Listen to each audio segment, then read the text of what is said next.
আসসালামু আলাইকুম প্রিয় ফুটবল ফ্যান্স। চ্যাম্পিয়ন্স লিগের হাই ভোল্টেজ ম্যাচ রয়েছে রিয়াল মাদ্রিদ বনাম বায়ার্ন মিউনিকের, এবং এই ম্যাচটাকে কেন্দ্র করে সর্বশেষ একটা ভিডিওতে আলোচনা করেছিলাম।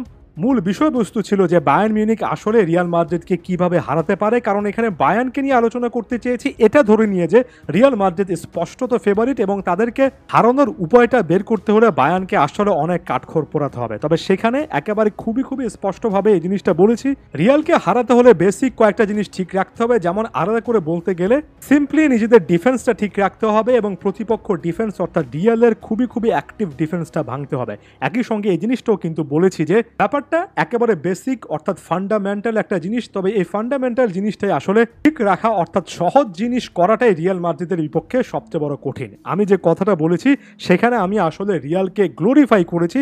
সহজ স্বাভাবিক মস্তিষ্কের যে কোনো মানুষ এই জিনিসটা বুঝবেন, সকলে বা প্রায় সকলে এই জিনিসটা বুঝেছেন। এখানে মূলত রিয়ালের গুণগান করা হয়েছে, বলা হয়েছে যে বেসিক জিনিসগুলো রিয়ালের বিপক্ষে ঠিক রাখা যায় না, কারণ রিয়াল এতটাই প্রেশার সিচুয়েশন তৈরি করে ফেলে।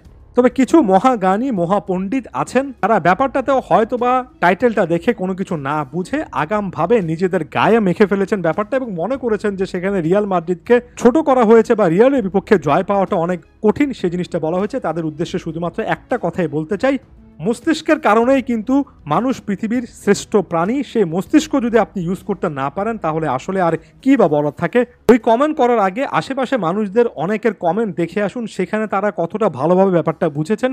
এমনকি এমন কয়েকটা কথাও বলেছেন যেটা দেখে আমি নিজেও অনেক কিছু শিখতে পারি। আমি একেবারে রিয়ালের পয়েন্ট অফ ভিউতে এখানে চলে আসছি, একদম ক্লিয়ারলি এই জিনিসটা বলছি। রিয়াল মাদ্রিদ এখানে ফেভারিট হিসেবে শুরু করবে। আজকের এই ভিডিওতে আলাদা করে রিয়াল মাদ্রিদের একটা স্ট্র্যাটেজির কথা বলি, যেটা তারা সবসময় চ্যাম্পিয়ন্স লিগে অ্যাপ্লাই করে এবং এই টাইপের ম্যাচগুলোতে অনেক বেশি করে অ্যাপ্লাই করে। আপনি যদি প্যারিস সেন্ট জার্মের সর্বশেষ ম্যাচটা দেখে আসেন, যেখানে প্যারিস সেন্ট জার্মের 70% বল নিজেদের পায়ে রেখে ম্যাচটা শেষ পর্যন্ত জিততে পারেনি, সেখানে আপনি একেবারে স্ট্রেট ফরওয়ার্ড একটা গেম ট্যাকটিক্স পাবেন, যেখানে লুইস এনরিকে বলটা পজিশনে রেখে অর্থাৎ পজিশন বেস্ট অ্যাটাকিং একটা ফুটবল খেলানোর চেষ্টা করেছেন। চেষ্টাটা কাজে লাগেনি। আপনি যদি ম্যানচেস্টার সিটির রিয়ালের বিপক্ষে পেপ গার্দিওলার প্ল্যানটা দেখেন, অ্যাগেন পেপ গার্দিওলা বলটা নিজের পায়ে রেখে পজিশন গেমে বিল্ড আপ, একটু স্লো বিল্ড আপ করে প্রতিপক্ষের উপরে ভীষণ রকমের চাপ সৃষ্টি করে তাদেরকে ভুল করাতে বাধ্য করতে চেয়েছেন। অ্যাগেন সে জিনিসটা কাজে লাগেনি। রিয়ালের ক্ষেত্রে কার্লো আনচেলত্তির ট্যাকটিক্সটা আসলে কি?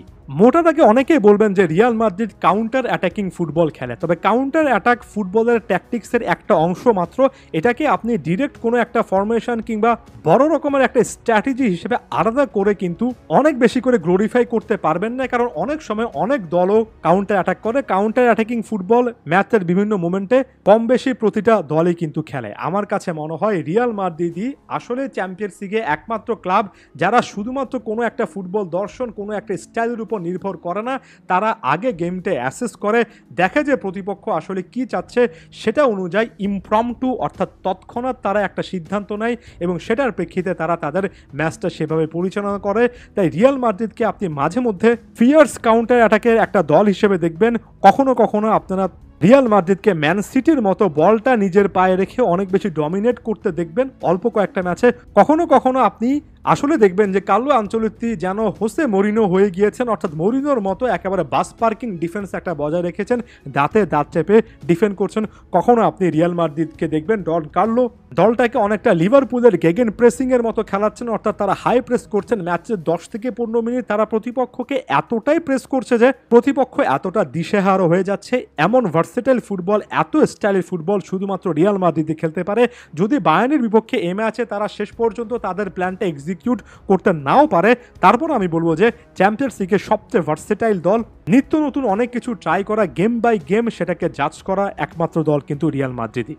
আর দুটো কথা বলে আজকের এই ভিডিওটা শেষ করছে। গতবারে চ্যাম্পিয়ন্স লিগে ম্যান সিটির বিপক্ষে রিয়াল মাদ্রিদ হারার পরে আমি স্পষ্টত বলেছিলাম, জানি কারোরই হয়তোবা সেভাবে মনে নেই, বলেছিলাম যে অন্য দলের সঙ্গে রিয়ালের পার্থক্যটা হচ্ছে এটা যে রিয়াল মাদ্রিদ আজকে হেরেছে, আগামী চ্যাম্পিয়ন্স লিগের প্ল্যানটা তারা তার পরদিন থেকে শুরু করবে। অন্যান্য ক্লাব চ্যাম্পিয়ন্স লিগে ব্যর্থ হলে তারপর চ্যাম্পিয়ন্স লিগ নতুন করে শুরু হওয়ার কয়েকদিন আগে থেকে আরও একবার ট্রেনিং গ্রাউন্ডে সেটাকে কেন্দ্র করে ফোকাস করে।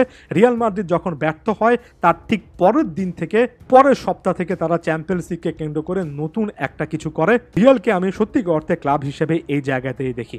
তার মানে কি আসলেই বায়ার্ন মিউনিকের কোনো চান্সেস নেই? দেখুন, ফুটবলে প্রেডিকশন এমন একটা জিনিস যেটাতে আমি একেবারে বিশ্বাসই করি না, কোনো রকমের প্রেডিক্ট আমি করতে চাই না। প্রেডিকশন নিয়ে অনেকে হাস্যকর কথাবার্তা বলেন, এমনকি প্রেডিকশন এমন একটা জিনিস শুধুমাত্র বাংলাদেশের নয়, দেশ বিদেশের বিখ্যাত ফুটবল অ্যানালিস্টরাও যে সময় প্রেডিক্ট করেন অধিকাংশ সময় আমি তার ধারে কাছেও কিন্তু কোনো কিছু হতে দেখি না। অনেক সময় বিশ্বকাপের আগে দেখি কখনো পেঁচা, কখনো উট, এমন টাইপের কোনো প্রাণীকে দিয়ে প্রেডিকশন করানো হচ্ছে। ব্যাপারটা আমার কাছে এ লেভেলের হাস্যকর লাগে।